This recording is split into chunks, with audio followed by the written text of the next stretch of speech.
Assalamualaikum warahmatullahi wabarakatuh. Guru-guru yang hebat, sebagai seorang pendidik, kita harus melakukan pendidikan yang berpihak kepada anak.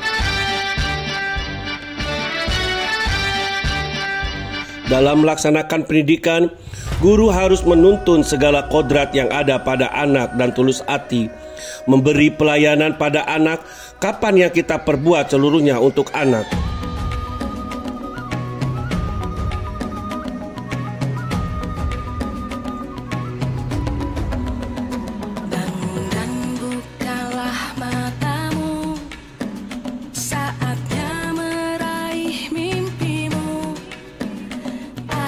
Kita tahu, anak terlahir dengan kodratnya masing-masing. Anak yang dilahirkan diumpamakan bagai selai kertas yang sudah ditulis isi penuh, tetapi semua tulisan itu masih suram. Kita sebagai pendidik berkewajiban menebalkan segala tulisan suram yang berisi baik agar nampak sebagai budi pekerti yang baik. Sedangkan tulisan yang mengandung arti tidak baik, kita usahakan semakin tidak terlihat. Dalam hal ini, guru hanya dapat menuntun tumbuh atau hidupnya kekuatan kodrat yang ada pada anak. Biarkanlah mereka tumbuh dan hidup sesuai dengan kodratnya masing-masing. Kiai Hajar Dewantara berkata, guru diibaratkan sebagai petani yang mempunyai berbagai bibit, seperti bibit padi, bibit jagung, dan bibit kedelai. Bila petani menanam padi, dia hanya dapat menuntun tumbuhnya padi dengan memelihara dan merawatnya, memberi pupuk, memberi air, dan sinar matahari.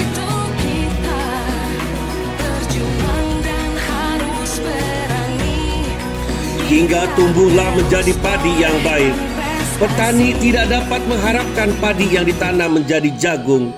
Selain itu, petani juga tidak dapat memelihara padi dengan cara memelihara tanaman yang lainnya. Dengan kata lain, kita sebagai seorang pendidik tidak dapat merubah kodrat yang ada pada anak. Dalam menuntun, kita harus memperhatikan kodrat alam yang berhubungan dengan sifat atau karakter di lingkungan di mana anak itu berada. Dalam hal ini, anak yang tidak baik dasarnya perlu mendapatkan tuntunan agar semakin baik budi pekertinya. Bila anak tidak akan mendapat tuntunan, maka anak tersebut akan mudah menjadi anak yang tidak baik. Begitu pula anak yang sudah baik dasarnya tetap harus mendapat tuntunan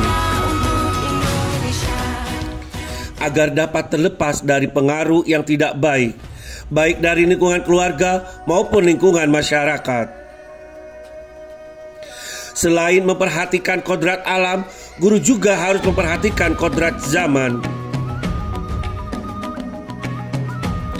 Ki Hajar Dewantara menegaskan bahwa didiklah anak-anak dengan sesuai zamannya. Artinya, cara belajar dan interaksi anak abad ke-21 tentu sangat berbeda dengan cara belajar dengan anak di pertengahan atau akhir abad 20. Sebagai seorang pendidik, harus bisa membentuk pendidikan kepada anak sesuai dengan zamannya, agar mereka bisa hidup berkarya dan menyesuaikan diri. Guru harus terbuka mengikuti perkembangan zaman. Guru harus melek teknologi dan harus mengikuti kurikulum sesuai dengan zamannya. Anak diberikan pendidikan yang sesuai dengan zamannya. Anak diberikan pendidikan sesuai abad 21 dan dibekali keterampilan dan kesakapan abad 21. Anak-anak yang hebat, marilah kita gali potensi yang ada pada diri kalian. Kembangkanlah bakat dan minat yang ada pada diri kalian sesuai dengan kodrat yang kalian miliki.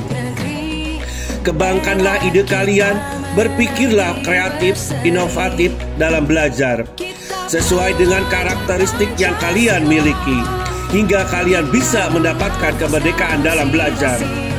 Guru-guru yang hebat, marilah kita wujudkan visi pemerintah, yaitu meningkatkan kualitas pendidikan dan manajemen talenta dengan menerapkan Merdeka Belajar. Biarkan anak memilih jalan hidupnya dengan bekal akal hati dan jasad sebagai anugerah Tuhan Yang Maha Esa. Sebagai seorang guru, sebaiknya dapat menerapkan Ingarso Sungtulodo, Ingmadyo Mangunkarso, Tuturi Handayani, dan bisa menjadi transformasi ekosistem pendidikan dalam mewujudkan profil pelajar Pancasila. Demikian untayan dari seorang calon guru penggerak Angkatan 7, Ateng Hidayat. Terima kasih. Thank you very much. Wassalamualaikum warahmatullahi wabarakatuh.